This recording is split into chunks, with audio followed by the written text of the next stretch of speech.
안녕하세요. BTBS의 제입니다. 드디어 해외 자산 보고 그 세 번째 시간이자 아마도 많은 분들이 기다리시던 주제인 한국에 있는 전세, 월세집에 대한 이야기를 해보도록 하겠습니다. 오늘 영상이 좀 길 수는 있지만 꼭 끝까지 보시기 바랍니다.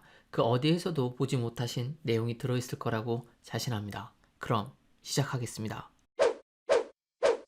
해외 자산 보고를 살펴보고 또 찾아보는 가장 큰 이유, 그 궁금한 질문 1위. 캐나다에 오시면서 한국에 있는 집을 전세, 월세를 주었을 때 이것을 어떻게 캐나다에 보고해야 하는지, 해야 한다면 또 어떻게 해야 하는지가 아닐까 생각합니다. 오늘은 질문을 기반으로 쭉 달려보도록 하겠습니다. 첫 번째 질문입니다. 해외 자산 보고 해야 할까요? 네. 자산 보고를 해야 하는 기준에 부합한다면 꼭 하셔야 합니다. 두 번째 질문입니다. 캐나다에서 평생 살 거 아닌데 꼭 보고해야 할까요? 이건 순전히 여러분의 선택입니다. 그러나 책임도 여러분의 몫이죠. 예를 들어 혹시라도 적발이 된다면 매년 내야 하는 벌금이 있고 차후에 캐나다 입국 시 벌금을 미납한 내용이 확인되어서 캐나다 입국에 문제가 될 수도 있습니다. 또 영주권에 별 생각이 없었는데 한 10년 후에 급 이민에 관심을 갖게 되었을 때 이 부분이 엄청난 불이익으로 돌아올 수도 있습니다. 저도 예전에 호주 워킹홀리데이 시절 세금 보고를 했다가 200불을 뱉어내야 한 적이 있었는데요. 한국에서 이 세금을 내라고 편지를 받고 호주의 아는 분 통해서 힘겹게 지불했던 기억이 납니다. 하지만 최대한 빨리 지불을 했습니다. 왜냐하면 이것으로 인해 차후에 어떠한 문제도 얻고 싶지 않았기 때문이죠. 인생은 아무도 모르는 거니까요. 자, 세 번째. 그럼 해외 자산 보고 시 어떤 금액을 보고해야 할까요? 여기에서의 금액은 그 월세, 전세를 주는 집에 대한 것입니다. 그 외에 T1135에 기입해야 하는 것들에 대해선 이 영상에서 확인을 하시기 바랍니다. 다른 구독자의 질문도 함께 보겠습니다. 세금 보고 첫년도에는 해외 자산 보고를 안 하고 이번에 보고하려고 하는데요. 코스트 어마운트는 금년도 거를 써야 하나요? 아니면 작년 기준으로 해야 하나요? 해외 자산 보고 관련돼서 아주 많은 분들이 이런 내용들에 대해서 궁금해 하실 거라고 생각합니다. 여기서 잠깐 저는 세무사가 아님을 다시 한번 밝힙니다. 대신 최신 나온 캐나다 정부 사이트 정보를 기준으로 최대한 원하는 정보를 제공해 드리는 것이 이 영상의 목표입니다. 이 정보들이 차후에 여러분들이 세무사님과 이야기하실 때 큰 도움이 될 거라고 생각합니다. 다시 돌아와서 주신 질문에 대한 답변을 위하여 간단한 예시를 만들어 설명해 보겠습니다. 지금부터가 정말 중요한 정보입니다. 아무개 씨는 2000년 6월 1일 날 1억 5천만 원의 집을 대출 5천만 원을 껴서 구입했습니다. 그리고 2018년 3월 10일 가족들과 함께 캐나다에 입국을 하였죠. 당시 체류 비자는 학생 비자였고 렌트를 하며 지냈습니다. 이때 한국에 있는 집의 시세는 약 5억 원 정도로 많이 올라간 상태였습니다.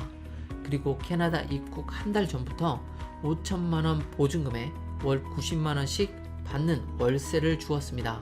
2019년 4월 처음으로 캐나다에 세금 보고를 하게 되는데요. 이때는 첫 연도라 해외 자산 보고를 안 하셔도 되었죠. 대신 월세로 받는 금액 약 12,800불은 월드 인컴으로 신고하였습니다. 아마도 세금은 2,623불 정도를 내셨을 겁니다. 왜냐하면 온타리오 기준 가장 낮은 텍스 브래킷을 적용받으셨기 때문이죠. 여기서 잠깐, 한국은 한 가구 1주택자인 경우 집이 9억 원이 넘지 않으면 월세는 비과세입니다. 이건 인터넷에도 잘 나와 있는데요. 확실하게 하기 위해 며칠 전에 제가 직접 한국 세무서에 전화해서 물어봤습니다. 그런데 문제는 왜 내가 캐나다에 세금을 내야 하지? 라고 생각하시는 분들이 있다는 거죠. 한국에서는 세금을 안 내는 세금을 말이죠. 그런데 생각을 좀 바꾸셔야 합니다. 캐나다에 오셔서 캐나다 정부로부터 아무런 혜택을 받고 있지 않으시다라고 생각하실 수도 있지만 사실 그렇지 않죠. 연소득 2만 불 이하인 저소득층인 경우 혜택이 생각보다 많습니다. 아이들 앞으로 나오는 시시비를 아마 최대로 받으실 텐데요. 이것만 해도 아이 한 명당 약 5,500불에서 6,400불 사이를 받으실 수 있습니다.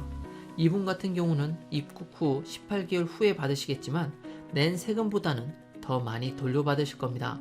그러니 기분 좋게 세금을 내셔도 될 것 같습니다.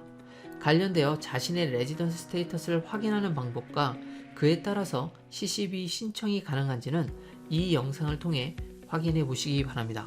그리고 CCB가 궁금하신 분들은 이 영상을 통해 자세히 알아보시기 바랍니다. 캐나다 오시기 전에 미리 공부하셔야 편합니다. 캐나다에 오시면 정말 정신이 하나도 없거든요. 자, 대망의 2020년 세금 보고 시즌이 돌아왔습니다. 현재 아무개님 상황은 2020년 6월 졸업 예정이고 졸업 후에는 영주권 획득을 위해 취업을 할 예정입니다. 현재까지 캐나다에서 버는 수입은 없고 해외 자산 보고를 할 예정입니다. 아직 예전에 살던 곳에서 렌트로 거주하고 있고 한국 집은 아직 월세를 주고 있습니다. 대신 월세가 10만원이 상승하여 월 100만원씩 받고 있죠. 그리고 2년 사이에 한국 집 시세가 무려 1억 원이 상승하여 지금은 보통 6억 원에 거래되고 있습니다. 이제 계산을 한번 해보죠. 집값은 원래 cost amount, 즉 원가 기준으로 적습니다. 즉 집 구매가죠. 하지만 그렇게 따지면 2000년에 집 구매가를 쓰게 되는데 이건 지금 가격이랑 너무나 상이하게 됩니다. 그래서 new resident는 cost amount가 아닌 fair market value를 기준으로 합니다. fair market value가 뭘까요? 우리말로 시세입니다.